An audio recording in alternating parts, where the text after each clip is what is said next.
Hey, what's up, everybody? It's Matt Johnson here. We're back with another episode of Real Estate Uncensored. We have a fantastic guest, and we were talking about how to build a referral relationship network. So we've got a lot to get to today. We're going to take a question or two from the Facebook Lead Gen Scripts and Objections group. As always, get the juices flowing with that, first of all. But before that, let me just speak to the people while you're waiting for some people to kind of join us behind the scenes and watch the recording here on Google Hangouts. If you're watching this replay on YouTube, just go ahead and hit subscribe. And then if you're listening on iTunes or Stitcher, make sure to subscribe there. If you like the audio version, just nestled right here between your ears, and you want us as close as humanly possible to you without actually being in person, that's the best way to do it. So I don't know why anyone would want that, Greg, but that's... I don't know.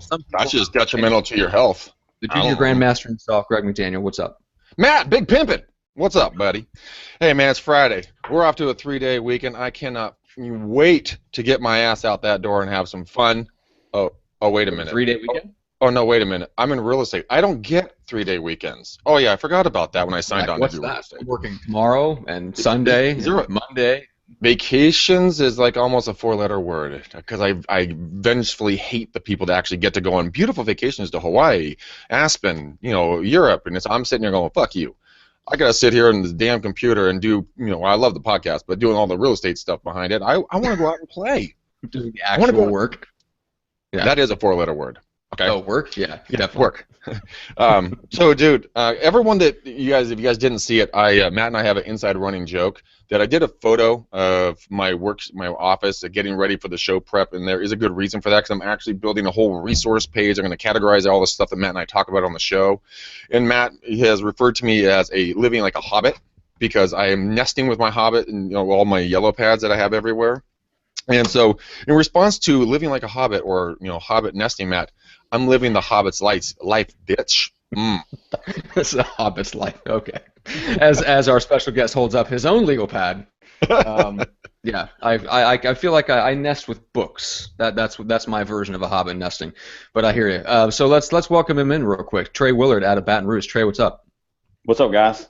How are you? Very good, man. Dude. So bro. Yeah, so I believe let's give some people some background on how we came in contact with you, right? Because I think you took the McDaniel challenge, right?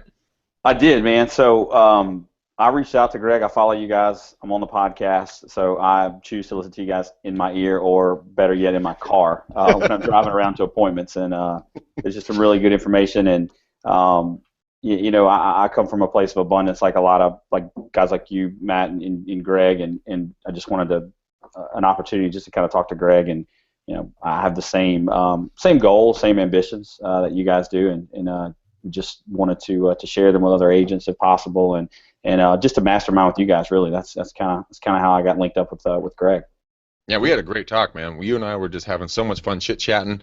It led to, what we're going to talk about today and how you just crushed it out of the gate on your first year on, referral business, online leads, the whole nine there. And then, I don't know if anyone knows this, but Trey sent me a king cake. I had no idea what a king cake was, but it turned out to be a super yummy, gigantic, colorful cake that is amazing, and I shared it with my office. Nobody here knew what it was, and I can guarantee you, I put that out, actually, Trey, I put that out with another cake that I had at my house. Guess which cake went first? The king cake. Oh, yeah. And one of the guys here in the office, you guys don't know what a king cake is. There's a baby hidden under some piece in there. That means that it's replaced from coins that they used to put in there, eons ago. But the baby means that if you get the piece with the baby, you have to buy the next king cake. And this guy got it. He's a single guy, and he freaked out. He's like, shit, man, does that mean I'm going to have a baby next? What does this mean? It's like a bouquet at a wedding. Yeah, a bouquet at a wedding. That's not good. So, Greg, I assume you read the scroll of what a king cake is. Yeah, man, I got it. Yeah. I got it right here. Sweet. Awesome. Yeah, man, I read up on that. That was part of it. I didn't want to just send you a cake. I wanted you to have a meaning behind what it is exactly. Sweet. So check it out, guys. Here is, if you've never seen it before, that is a king cake right there. That's what Trey was able to send out to me. This thing is ridiculously tasty, and so I read up on it. Very fascinating. Thank you, my friend. That was an incredibly generous offer. No problem. Gesture. Whatever it is. We're trying to bring some of the culture of Louisiana to the Bay Area of California. Well, God knows we need culture out here, so thank you. We're a bunch of pot-smoking hippies out here, man. Yes. That's right. Well, or apparently gun-toting truck drivers in your neck of the woods there, Greg. Well, of course, that's the only way we roll, Matt. Yeah, it's very, very odd there in the East Bay. Gun-toting truck drivers. What are you talking about? That's we were talking about this last time. Didn't you just buy a weapon or something like that, or you want to take gun lessons and? Oh, I own multiple, weapons. Yeah, you own multiple weapons, which that should frighten most members of the human race just enough as it is. But I'm a very I can handle a weapon very well, thanks to my grandfather. yeah, but I just think it's funny that there's such a dichotomy between San Francisco itself and the East Bay. Oh God, dude, it's polar opposites. It's like a lot of the folks in the city have a certain mindset, and then there's a shift of the mindset out here in the Tri-Valley East Bay area. But yeah, enough about It's like me, the difference Matt. between Boulder, Colorado, and literally everywhere else in the entire state of Colorado. Yeah. I had that conversation with Beth Skinner, who I'm going to give a little shout out to. Man, she's hilarious. We're going to bring up guns with Beth, and I'll tell you that conversation. That was pretty awesome. Okay. She's like, All you right, don't carry a gun? Well, let's get the juices flowing here, and we'll take a question from the Lead Gen Scripts and Objections Facebook real quick. So, Jay Oana asks, what are some of your success stories that you use to defend your value and your commission? So Greg, what say you about that? Matt, say I. So does he want success stories or techniques and scripts? What is he truly? It sounds like he's asking for a technique to have a success story himself. Am I misreading that? No, that's the question's pretty bare bones. So I don't know exactly what they're getting at. Whether it's success stories in terms of I've sold. I mean, some of the comments were from people that say, well, when I get that question, I say I've sold X number of homes. I've sold this number of homes in this area. My list to sale price ratio is this. So I think that's what the way other people took that question. But you could also take it in terms of what are some of the scripts or objection handlers you could use to defend your commission. I'll give them both. I'll give them two things. One of my last deals that we did at the end of last year, I was with a client. We got the client through cold calling. They're going to be a sell buy. And of course that goes through their mind like, well, I'm going to pay you all this extra money for a buy or two, and you're selling our house, so God, that's a lot of cash that we're paying you. So number one, I had to inform them that actually as a buyer you do not pay commissions. The seller is paying the commissions on the sale of a product, so you're off the hook on that. And they felt better about it. And then we were in front of a house you just looked at was a total POS, and we were discussing at a relatively high volume of how bad the home was and then how much my commission should be cut off. And I looked at him, I took a deep breath, and I'm like, David, we've been doing this for 45 years, 30 of them here in the Bay Area. We have a team of 7, and you know what? We're not going to do a commission cut because you get what you pay for. You think it's expensive to hire a professional? I encourage you to go hire an amateur and then let me know how that goes. And I said it very calmly. I said we will not be reducing our commission.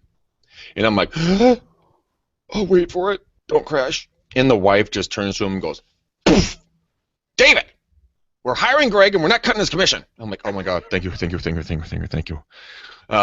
But it really does work. Another technique or a script that you can use for protecting your commission is very simple, and it goes like this. You know what, Matt? I can understand how you want to be a stingy bastard and cut me off at the knees on my commission. Don't actually say that. You can think that. That was a very strong intro to that. So you say like this: Hey, Matt, Julie, your 3 12-pound babies. I want to let you know. My commission is 2.5%. So let's come together as a team and figure out what we want to pay the buyer's agent. What would you like to pay the buyer's side? Typically, to get the most showings, it should be at least at 2.5%. But you can do whatever you would want. I know that timing is an issue for you, so let me know your thoughts. Would you like to go 2.5 or 2?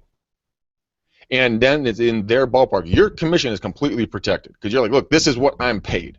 End of story. We can offer, if you want to give 1% out, I have no freaking problem about that. But you're going to get diddly-do of any kind of showings. And if you want to get out of here in any good amount of time, I would recommend against that. And so that's one of my absolute favorites, and I've used it. And it's very like you come across very strong and professional, like you know what you're doing. But let's, as a team, again, psychologically, we're bonding the two of us. Let's move forward. How would you like to do that? Mm-hmm. So that's one of my favorites. Trey, what do you think? How would you handle that objection? Man, awesome question. So we have a lot of discount brokers here in town, just like I'm sure any other market does across the country. So the cool thing is my business is very, very highly referral, so I don't really run into that commission chat much. But I think you have to know your value first and foremost, and you have to know what you're worth. You have to have a very strong marketing or a listing presentation that is going to highlight all the things that you're going to do for this seller, so they know, at the end of the day, you're not getting the full 3%. You have a team behind you, whether it's administrative assistant, you've got a transaction coordinator to pay, you have buyer's agents that are, paid 50% on deals. So grand scheme of things, I think they need to know that 3%, it's not all going to you. You have a team, and I think a team is extremely valuable, just to have certain people who have certain jobs to keep that transaction moving along very smoothly. So I think if you know what your value is, and you can provide that, and you can share that, and honestly, if you have the confidence to let your sellers know, look, this is what I charge. I'm a professional. If you want to work with a discount broker, I respect that, and but this is my commission. And kind of like Greg said, you just kind of hold your breath and wait for it. And I think 9 times out of 10, if you explain that to them, they'll see the value, and they'll go with you, because there's a reason that you were in the room for a listing presentation in the first place. Whether it was you provided some really strong value on the front end, you were referred through a past client or a friend. I don't know. I know that was kind of long-winded, but that's kind of where I stand on the commissions. No, that's a really good way of putting it. Also, guys, a lot of the times, Trey, Matt, it could be literally just a fishing expedition on their side. Mm-hmm. You know what? The old saying is that you don't get what you don't ask for, right? So if they ask and you say no, but they already committed to you, you know what? Then it would be remiss of them not to ask. But then you have to stand on your own 2 feet and not give in. So yeah. Yeah. I mean, that's like Michael Lee pointed out the last time we talked with him about negotiation. Americans are pretty uncomfortable with negotiation, so most people never get beyond that initial, oh, would you be willing to kind of, lower, we're thinking about going with somebody that'll charge less. That's usually all the farther it goes, because we're not really comfortable with haggling. Mm-hmm. Actually, I experienced that yesterday. I had a gentleman, I don't quite know, maybe Middle Eastern nationality. Nice guy. He came in to do some hardwood floor refinishing on one of our clients' home we're going to be bringing on the market, and he goes, "Hey, I give you a bid now. Huh? We start today." I'm like, "No, we got to get more bids." "No, come on, man. We do it today. I'll take some more percentage off." I'm like, "No, we're going to get more bids." "Oh, come on, man. What's it going to take? Let's do this." I'm like, "Motherfucker, I said no. God damn it. What is no?" This is not the freaking flea market. Let's move forward. Man. That's just a culture thing, man. Yeah, exactly. It is. It is, and that's the point. Like Matt was making. It's in our culture not to negotiate. We just take it on the chin, like, "Ooh, it's $12 for the hamburger. Okay, boom. $12 for the beer too. Okay." Hey, it's in most places that cheeseburger is well worth $12. I don't know where you're going. Okay, you just stop eating at McDonald's, Greg. Hey, cheesecake.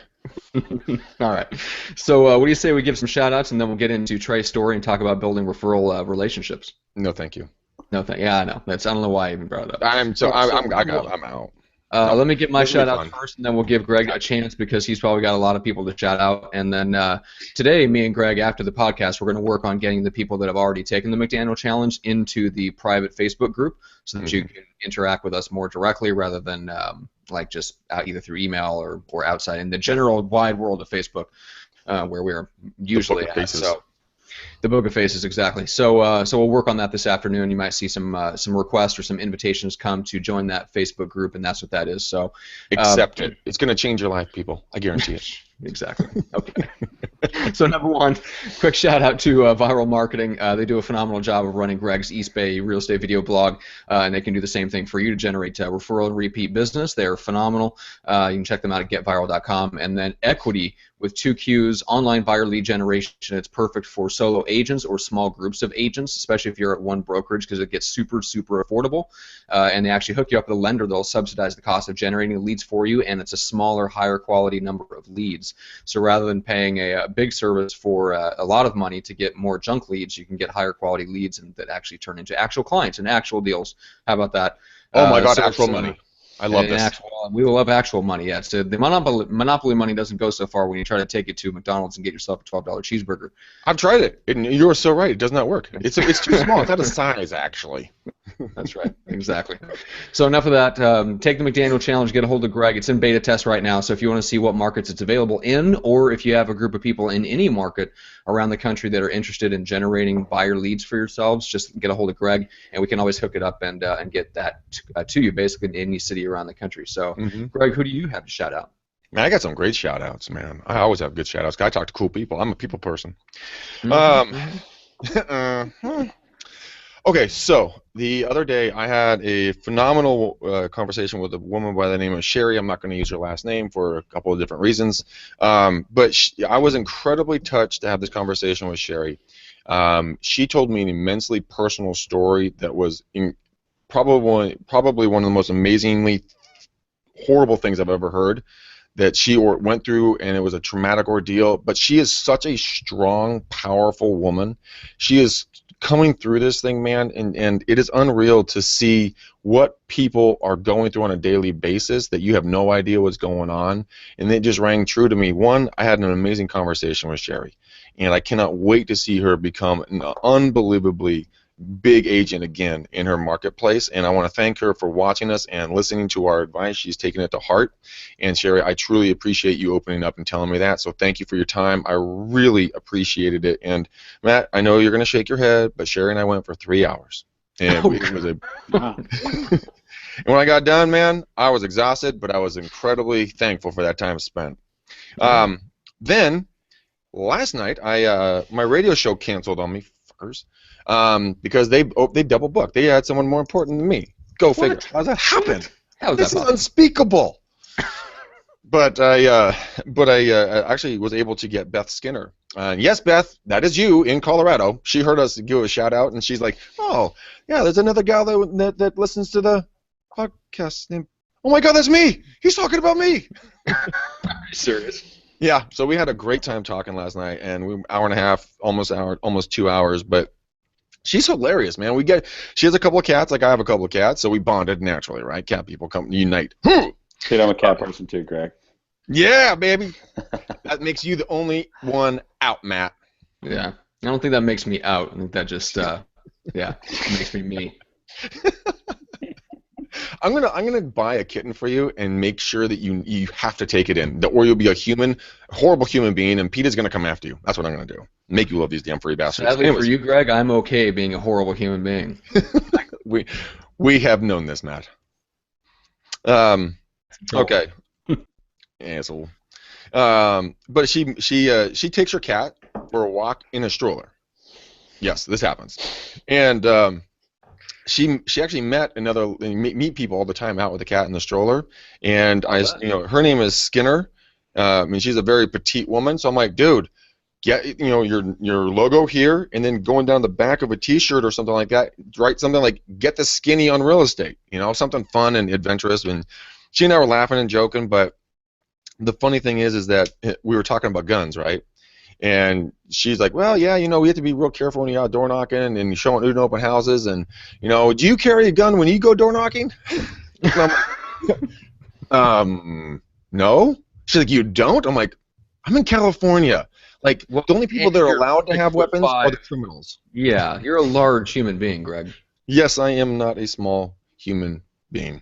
But we had a good time about that. I have some really good stuff for her. She's going to kick ass, take names. So Beth Skinner, pleasure.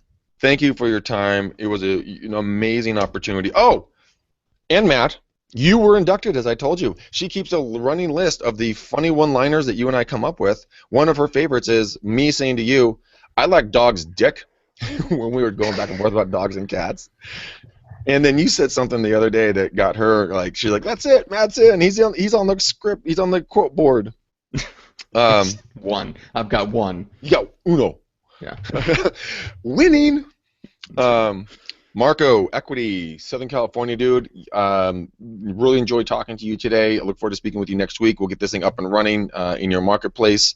Like I said, if you get 5 or more people together, and this goes for everybody around the country, if you get 5 or more people together in your brokerage, we will waive your setup fee, and you guys won't have to do any kind of setup. We will incur the cost, which is not a small amount, by the way. Let's see here. And then Trey, our featured guest today. Again, I'm going to thank you for the king cake. I'm going to thank you for coming on, man. and I'm really, really looking forward to popping your cherry on Google Hangouts. Yeah, thought we weren't going to go there. Oh no, we went there. Trey told me that this is his first time doing it, so I had to pick something vulgar to say. So there you go, man. Welcome to the show. On, Appreciate you. All right. Well, with that being said, let's quickly tell people how to take the McDaniel challenge, and then we'll actually get into Trey's story. Yeah, guys, taking the McDaniel challenge. I am quite literally booked up all the way through February and getting into parts of March. So please send me a text message, phone call, email, Facebook message or friend request, YouTube, response, LinkedIn, whatever form of communication you deem necessary to get a hold of me, please do so. Let's book a time. But if you want to do the old school way and actually call me or text me, use my cell phone, 925-915-1978. Again, 925-915-1978. Book a time, please. I'm not shitting you. I really want to talk to you. And every time that someone gets off my call, they know the truth. Well, Trey, you tell me. I mean, you tell them. Was it well worth an hour? Yeah, no, it was awesome. And like Greg says, it gives you his phone number. Literally, I think I called him. He may have answered. If not, he maybe texted me back. Anyways, we've talked several times since then, which has been awesome. But yeah, take the McDaniel challenge. You end up maybe in a position where I'm at today, and you get to share your story with all the listeners. Yeah, we actually booked another lady, Angela, on our show because she took the challenge, and she's going to rock it out with foreclosures and short sales. So, guys, what's your special power you want to share with the world? So there it is, guys. Make it happen, Captain. All right. Well, cool, Trey. So let's take us back and kind of give us a background on how you came in to be in the real estate industry, kind of where you've come from and where your business is at right now. Yep. So graduated from Louisiana State University in 2007.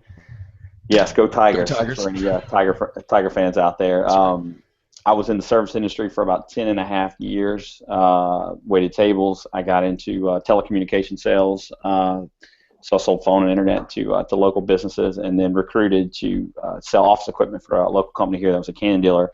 And long story short, last in, first out type deal. They were making some cutbacks, and I kind of found myself at a little crossroads and had to make a decision in a career path. And one of my really good friends was an up-and-coming top-producing real estate agent in Baton Rouge, and he had asked me, believe it or not, to take a position as an administrative assistant. So I started as his administrative assistant. I had already taken my real estate course because that was kind of the direction I think I wanted to go in, or at least I wanted to give it a shot. Took the test, became a licensed agent, and became a buyer's agent for this guy, Tim Houck of Keller Williams. So I started out with Tim and his buyer's agent. And, this is what year are we talking about? This is actually, and this is kind of crazy. I got into the business in the latter part of 2009, early part of 2010. So right after the just as things are kind of starting. Yeah, things were kind of rough in the housing market. And honestly, man, I was naive. I think I was ignorant at the same time. I didn't know any better. So first year, 12 months, I did 36 transactions, and I was rookie of the year with Keller Williams. So that's huge, man. That's kind of where I started, and was a buyer's agent with Tim for 2.5 years. Got an opportunity to start a residential division with a smaller boutique company here in Baton Rouge. Primarily, it was a commercial real estate company, did a lot of commercial development, commercial sales, and wanted to kind of branch into the residential world. So they came to me and asked me if I would start the residential division, and it was a perfect fit for me. So I came over here about 3.5 years ago and never looked back, man. So it's been awesome. Cool. So you closed 32 deals in your first year, right? 36. 36. My apologies. I was shaving off a few there by accident. No, it's all good. So yeah, so around 34, 36, which I averaged 3 transactions a month. Okay, let's break that down a little bit. How did you coming into this business? And veterans cannot do that, most of the time, right? How did you do that? Would you mind walking us through that so the people that might be thinking of making that transition or looking for that maybe secret button or whatnot, what was that? I mean, what trait did you hone in on to do that? So what I would recommend to pretty much any agent, I think, getting into the business, if there's an opportunity for you to get into to business as a buyer's agent, I would highly recommend that. I came in, I had direction, I learned how to build a database, I had internet leads coming in. I had deals that were handed to me from our lead agent.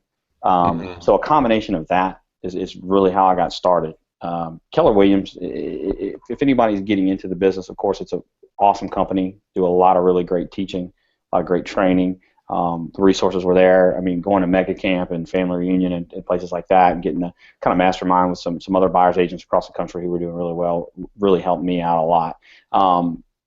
This is before internet leads were a dime a dozen. This is when Market Leader was probably one of the bigger players in the lead generation business, before Boomtown, before Conversion, before Commissions Inc. So we had limited information. There wasn't a forced registration on those, so we got a lot of emails, a lot of people's names, and we were able to convert sign calls. We had pretty decent inventory, so we were able to convert the sign calls. Zillow leads, then it was there's a few Zillow leads that we were able to, same thing with Trulia, and then Realtor.com. I don't think I've ever had success with Realtor.com, but I learned how to build a database, and we would take the leads, we put them in a database. I took my sphere of influence and basically the contacts that were in my cell phone, because I didn't know any better, right? And just dumped them in a top producer account and put them on a 33 touch and just started dialing. And that's awesome. Really how it started. That's really, that's fantastic. It sounds a little bit kind of like Ashley, how she got into, started just getting into her database or past clients or people, her friends or sphere, and just started saying, screw it, man. All right, here you go. I'll contact you. So that's awesome.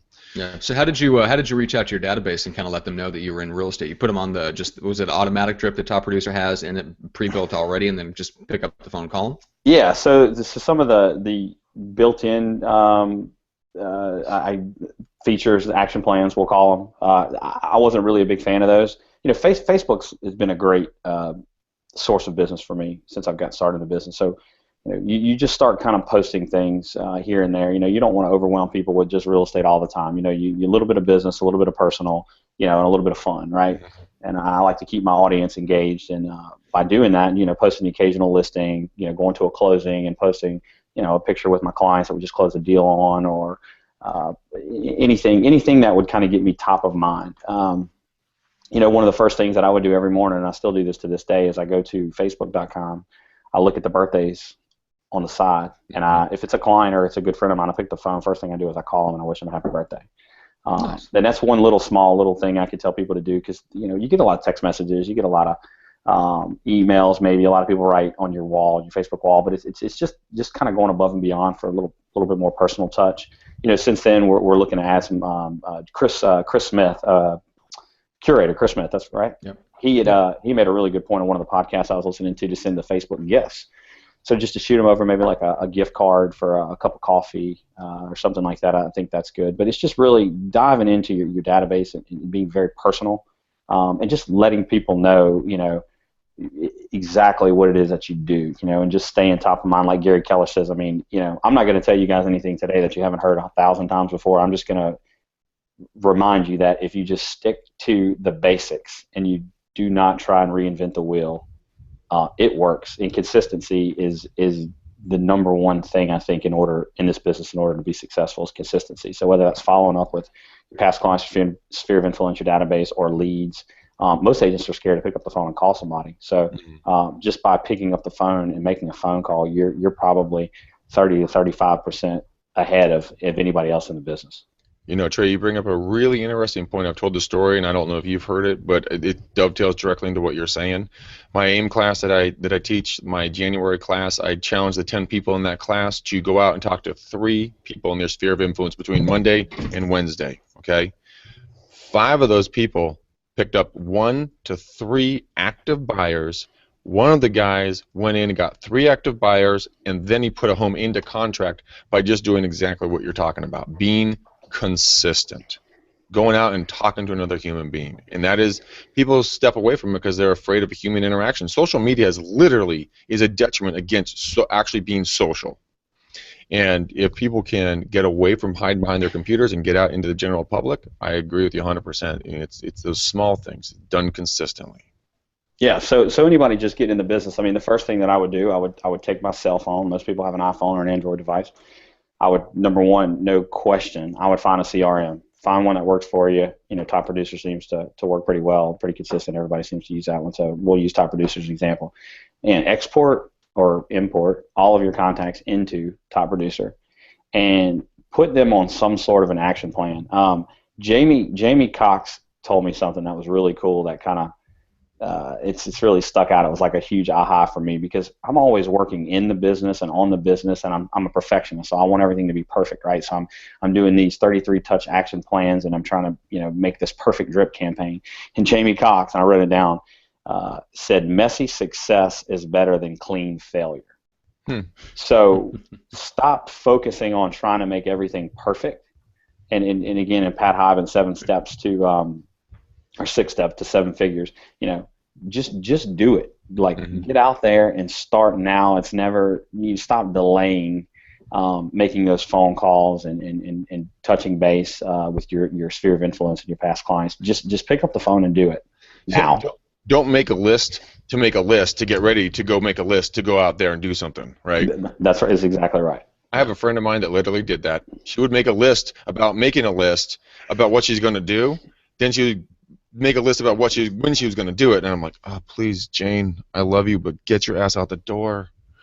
But most people get so afraid of it. Matt knows who I'm talking about. Old Blondie. Well, yeah, and it's I think it comes back to kind of the point that you made, Trey, which is get back to the basics, right?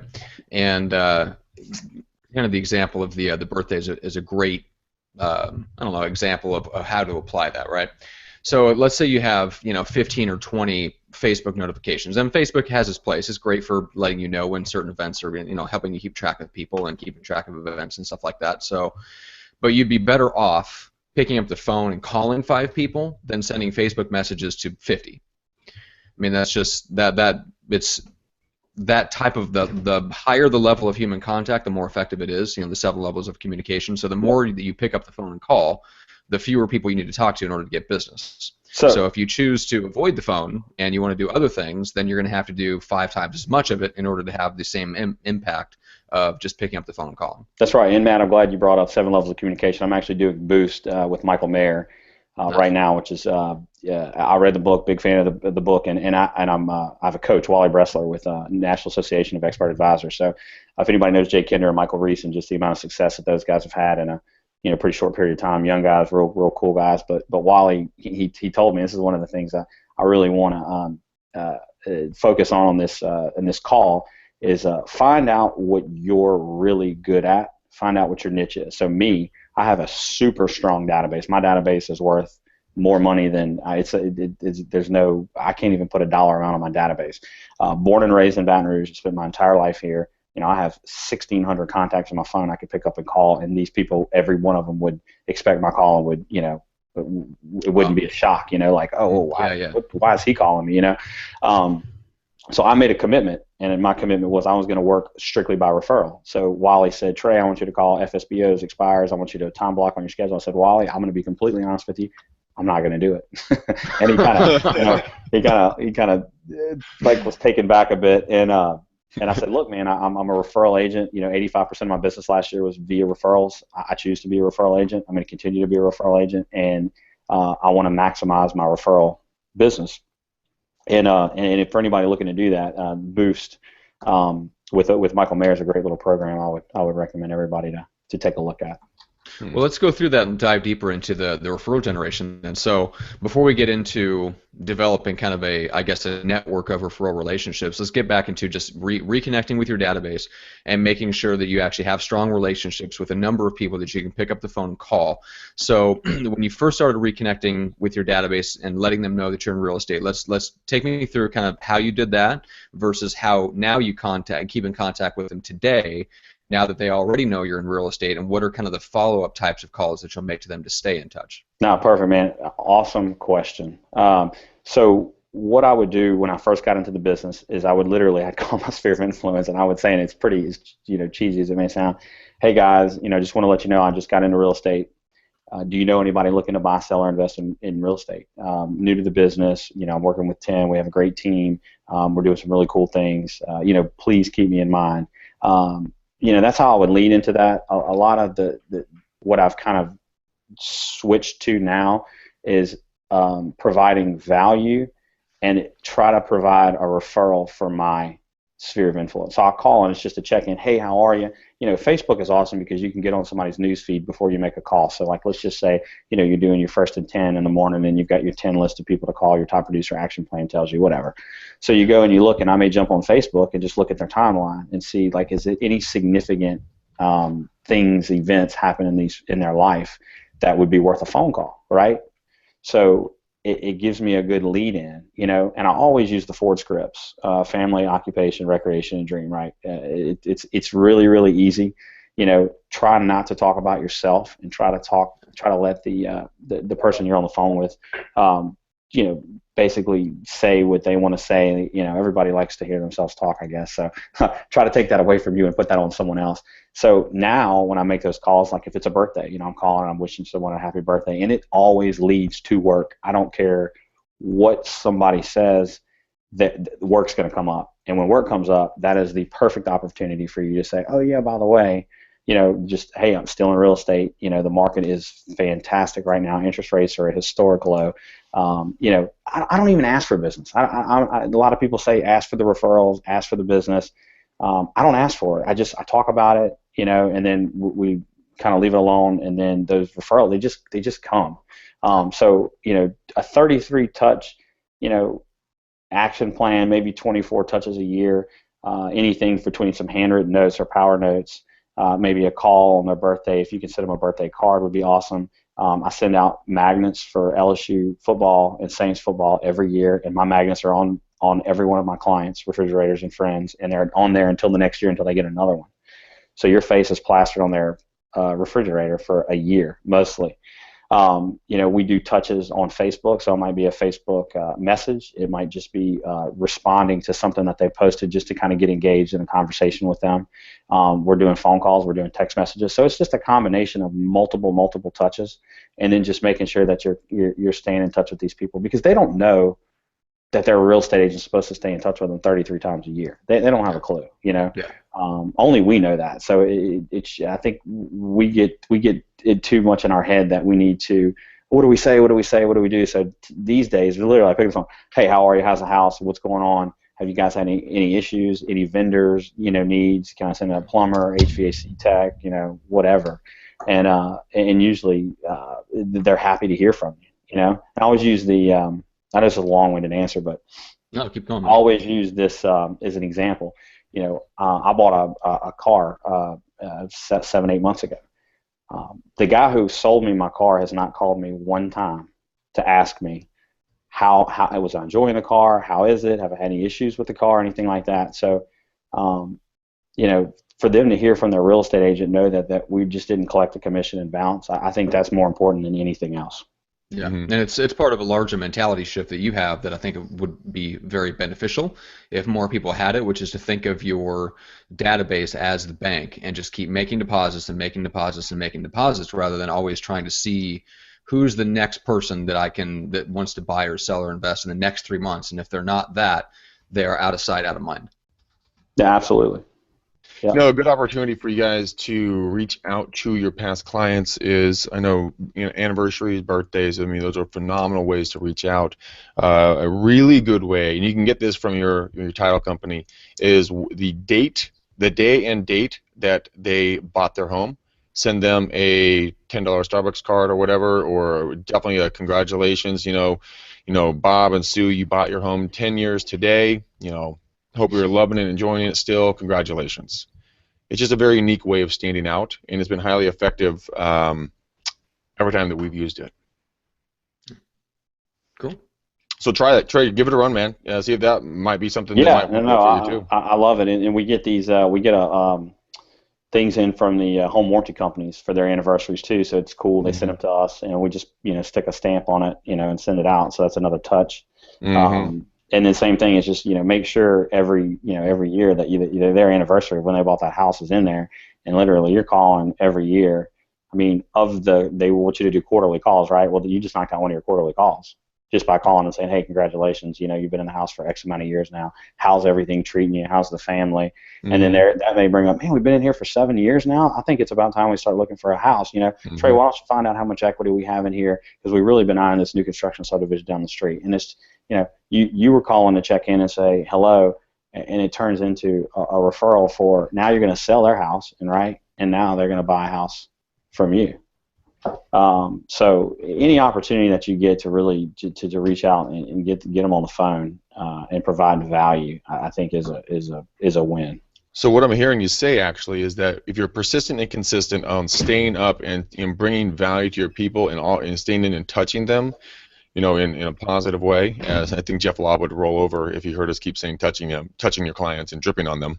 But doing that, very effectively, that's basically what you're saying is kind of like your secret, right? I mean, am I missing something? No, it's not a secret, man. I'm a pretty genuine guy. I legitimately care about other people and how other people feel, and I'm a people pleaser. That's always been just me, and I don't think it's fake, and I don't think it can be fake. So if anybody feels that you're just making those phone calls and just following up because you're trying to make money, then it shows through. That'll never work. Yeah. People are intuitive for that. Absolutely. They really are. So let's talk about you mentioned that kind of the referrals will come up naturally. We talked about kind of how you keep in touch with people on a daily basis now versus what you did when you first started out. So take me deeper into kind of how you go through the referral process. So let's say you're on a call with a member of your database, maybe an extended kind of, they're not family, they're not personal friends. It's just someone that you call to stay in touch, and they've got a potential referral for you. So how do you ask them to hand that person over to you, and how are you following up? Perfect, man. It's a great question. This morning, actually, I got a text from a past client. It's funny because it's somebody that I've probably it was two agents involved, a buyer's agent and myself, and I ended up kind of coming in towards the end and closing everything. And I'm the one that stayed in touch with her, not the buyer's agent. So she sends me a text today, and she's like, "Hey, I have a referral for you. One of my clients, or one of my work partners is looking to buy a house, and we had such a great experience with you. We want to pass your information." So I mean, literally, she sent me a text today with a name, a phone number. She told me exactly where they want to be. Didn't really give me a price range or anything like that, but what I did was, I'll thank for one. This is, I think, you have to show appreciation to people when they provide a referral for you, right? So what I do immediately, I can't thank them enough over a phone call, a text message. We usually send them a thank you, a handwritten thank you note immediately, just say thank you, and then when it closes, I'll send them a gift card to a restaurant, and that's something that I've been doing consistently, and it's like they don't expect it, right? We just referred you business because you did an excellent job for us, and we know that you're going to take care of them. But in return, here's a $50 gift card for you and your wife to go out and have dinner at a nice restaurant, in town. Go ahead. No, after you. No, go ahead. I was just going to say that I do, we started doing the exact same thing here. We went down to Costco, and you can go to Costco, you get get $100 worth of cards, you get them for $75, right? So you get a little bit of a break on it. Sweet. But we do the same thing, and we go get the gift cards and we deliver them to people that refer us. And like you, Trey, man, the reaction is astoundingly positive because they do not expect it coming. They like you said, you did a good thing. They wanted to pay you back, so you give them a thank you. They're blown away. And here's the cool part about that, Greg. They're going to call you, and they're going to thank you for sending them a gift card to go eat. Guess what? There's another touch. Yep. And that was a touch that you didn't even plan. They're calling you, so your phone's ringing, based on things that you're doing, and you're not the one who's initiating the conversations. But Matt, to kind of dig a little deeper, so I get a referral from somebody, and that's the process of what we do to thank them for the business. We call their clients, and I'm a huge advocate of a buyer consultation or a seller or a listing consultation, right? So before they ever go into my car, before we ever look at property, before I send them the first house, they come in for a very thorough 45 minutes to an hour buyer consultation, and we set all the expectations and lay a foundation. So whenever we're going through this process, there's never any really questions or you're not prepared for. They're usually pretty prepared, like, oh wait, and we always set up the worst case scenario, whether that's the highest amount of closing costs that they'll pay, if the seller's not willing to chip in any closing costs, the different loan programs that are out there, inspections. So you're psychologically preparing them. Yeah, we're setting those expectations up front, so there's no questions. And when you do that and you provide the value again, and you're very professional about it. You got to treat your business like a doctor, like a lawyer, like a professional who makes a lot of money, and you send them through that process, and I think they feel like this is legit. They didn't just put me in my car and just start showing me houses based on, I told them I wanted a 3-bedroom, 2-bath in South Baton Rouge. Mm-hmm.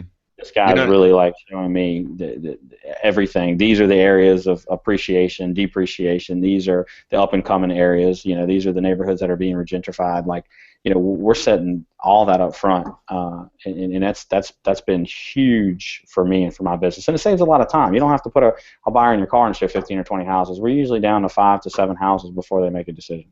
That's amazing. Fantastic. They don't feel like another cog in the wheel. And I've said it so many times on the show and in the classes and everywhere else, but do you guys know what the definition of good customer service is here in America? It is one level above crap. And that is astoundingly horrible. So if you're not mucking around in the bullshit down here, you're up here with Trey kicking ass. I mean, that's how he killed it and did 34, 36, 38. I hopefully hit one. Yeah, 34, 36, and it sounds like we're doing like a football call. 34, right. 36, 38. I do know football. And look, since then, and this is something, since I've been on a solo agent the last 2 years, and this is one of the things that I like to get into, and I'm getting off track big time, but I want you guys to learn from some of my mistakes. I realized that 60 transactions for me as a solo agent with a part-time administrative assistant was my ceiling. So I consistently did 13 to 14.5 million in the last 2 years, and realized that, like, in order for me to do more business, and I'm at the point now where, like, referral overload, I got my boards filled up back here with names that aren't even. I got a bunch of names I need to put on here so I can keep track of. Like, once you hit your ceiling and that it's time, don't waste time. You have a full-time administrative assistant in place, and make that buyer's agent hire ASAP. The moment you feel like you're starting to experience some crazy growth, just embrace it. Well, yeah. You can't. No question on that. Are you at the point where you've isolated yourself to listings only? I'm not. So I am.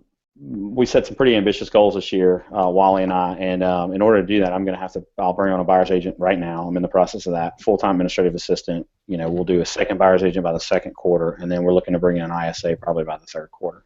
Gotcha. Mm-hmm.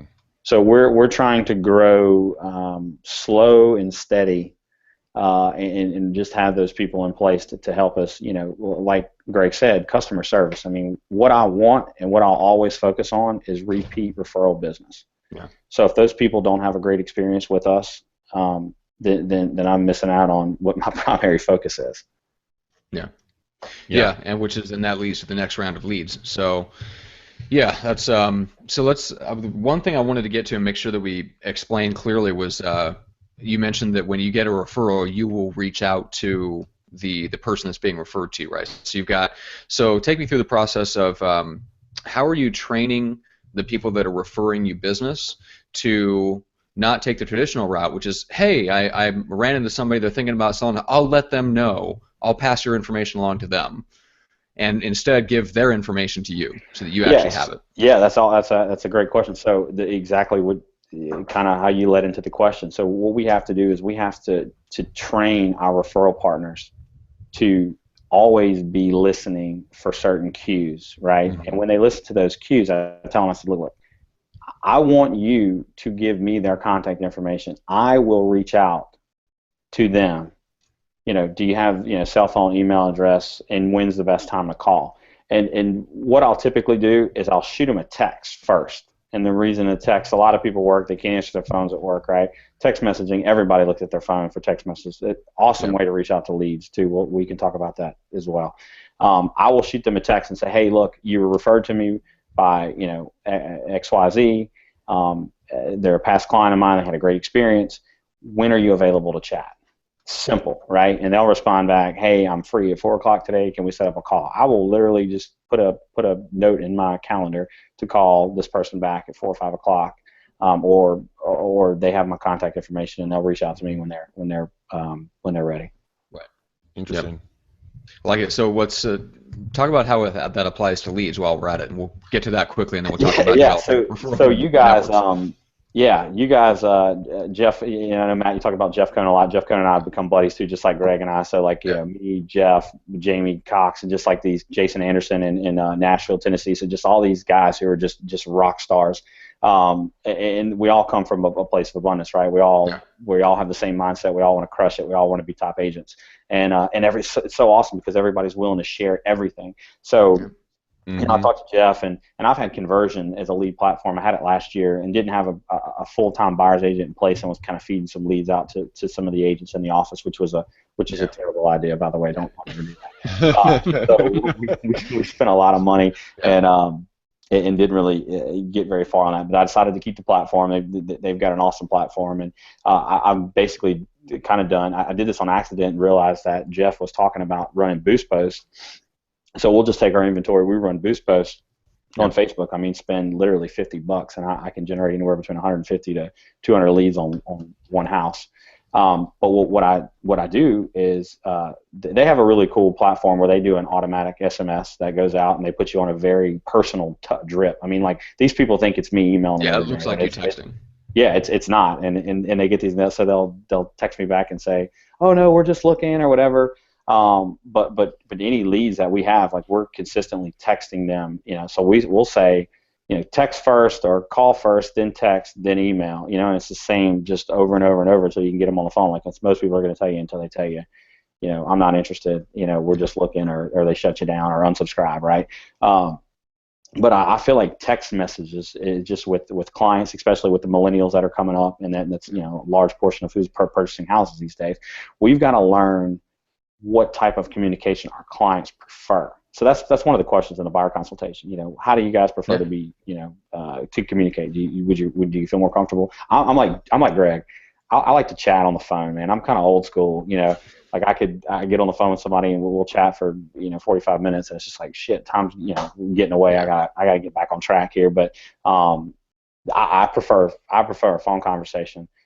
Face-to-face meeting, for whatever I can do to get them in the office for a buyer consultation or a listing presentation. I mean, we'll do that. And I'll be honest, Matt, I'm dropping the ball on so many leads. I'll be the first to tell you, dude. We've got leads coming out our ears, and they're not being followed up on. And I'll tell you, the problem is because I don't have the proper infrastructure and leverage to follow up with them.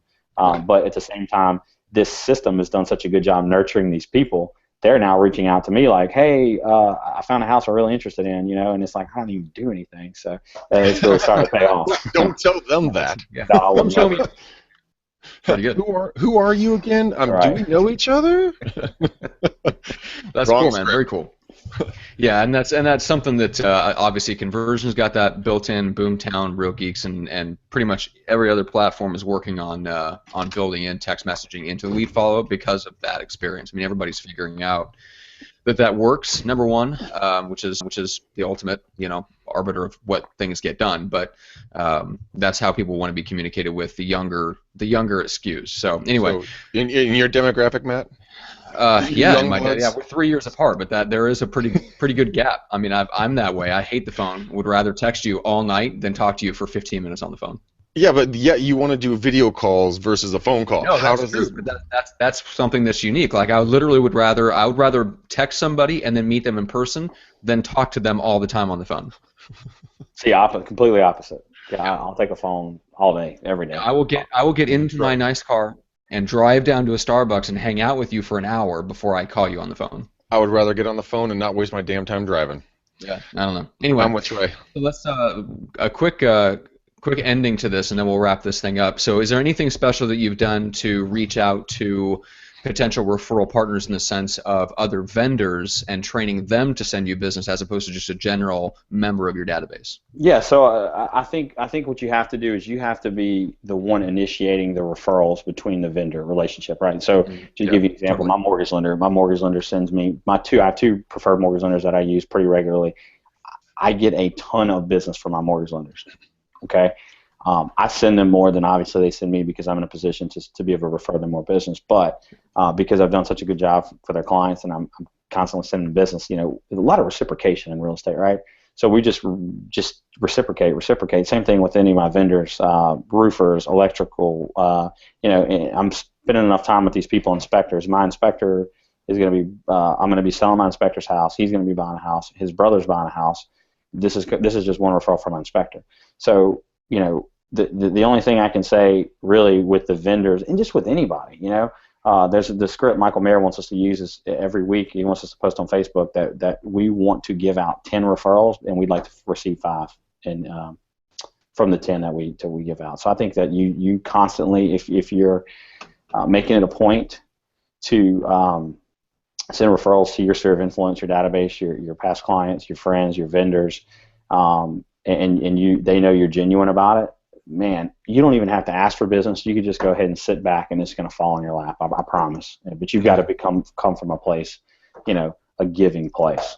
Yeah, that's the most important part. You got to give before you get. The people have to know that you care about them, and then as soon as they know that, they will care about you.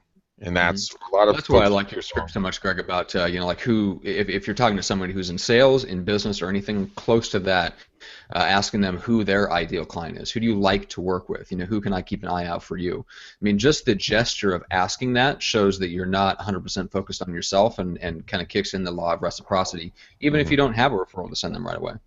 Absolutely, 100%. And I wanted to get into this script for everyone because there's 2 different scripts. One is what Matt just talked about right there. Matt, for your business, what does your perfect client look like so I can keep my eyeballs open for them because I run into a lot of folks.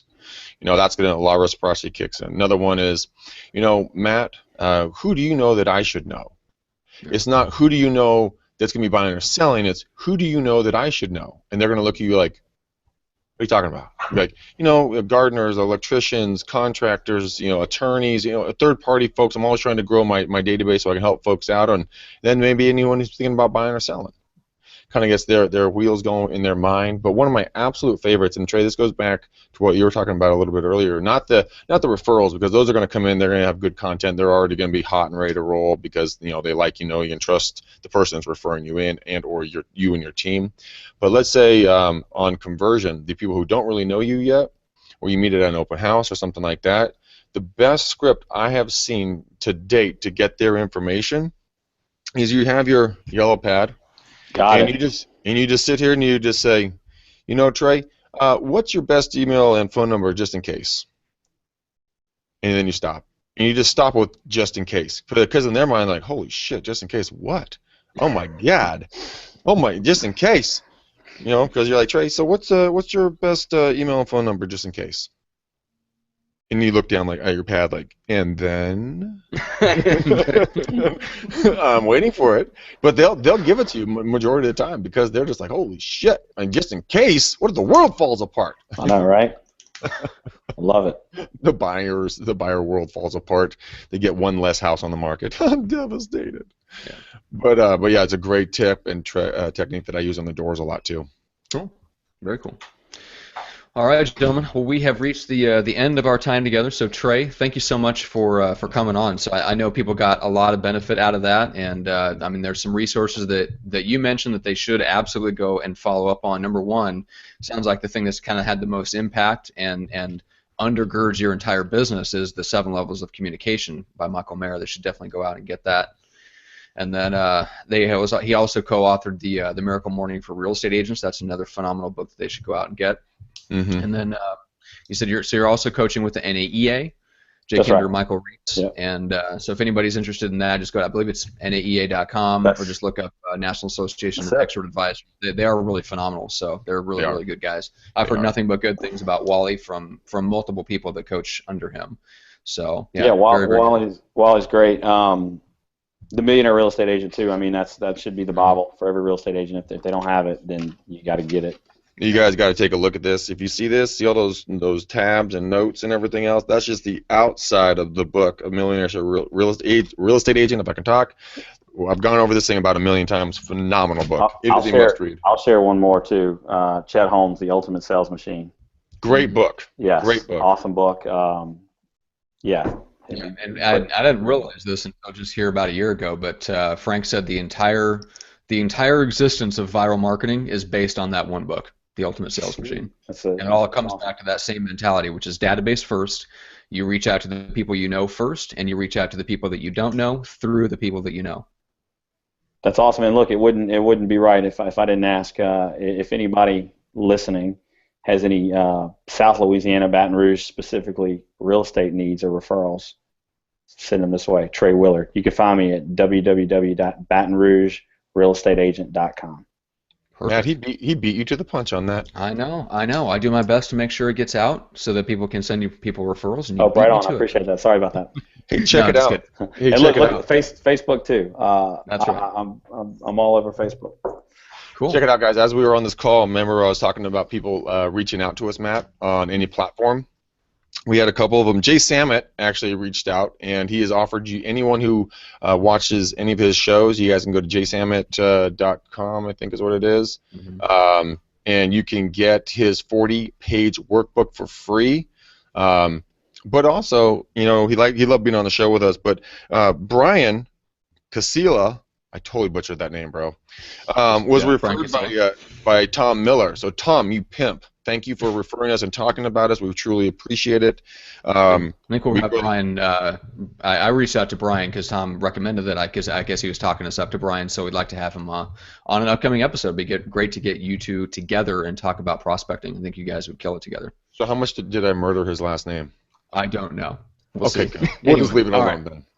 All right, so a quick thank you to Viral Marketing for writing checks to make podcasts and hangouts like these happen, and then Equity if you're interested in generating buyer leads online, a smaller, higher quality number of leads, so check that out and take the McDaniel Challenge, get in touch with Greg about that. And Greg, how do people do that?